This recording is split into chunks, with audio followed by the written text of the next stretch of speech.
"Matthew Cuthbert, who's that?" she ejaculated. "Where is the boy?" "There wasn't any boy," said Matthew wretchedly. "There was only her." He nodded at the child, remembering that he had never even asked her name. "No boy? But there must have been a boy," insisted Marilla. "We sent word to Mrs. Spencer to bring a boy." "Well, she didn't. She brought her.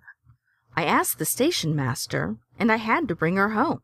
She couldn't be left there no matter where the mistake had come in." "Well, this is a pretty piece of business," ejaculated Marilla. During this dialogue, the child had remained silent, her eyes roving from one to the other, all the animation fading out of her face. Suddenly she seemed to grasp the full meaning of what had been said. Dropping her precious carpet-bag, she sprang forward a step and clasped her hands. "You don't want me," she cried. "You don't want me because I'm not a boy. I might have expected it. Nobody ever did want me. I might have known it was all too beautiful to last. I might have known nobody really did want me. Oh, what shall I do? I'm going to burst into tears." Burst into tears she did.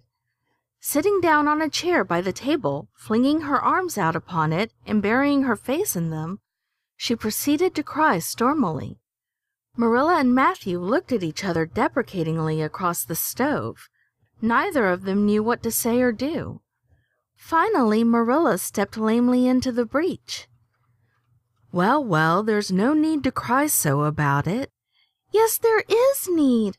The child raised her head quickly, revealing a tear-stained face and trembling lips. "You would cry too if you were an orphan and had come to a place you thought was going to be home and found that they didn't want you because you weren't a boy. Oh, this is the most tragical thing that ever happened to me." Something like a reluctant smile, rather rusty from long disuse, mellowed Marilla's grim expression. "Well, don't cry any more. We're not going to turn you out of doors tonight. You'll have to stay here until we investigate this affair. What's your name?"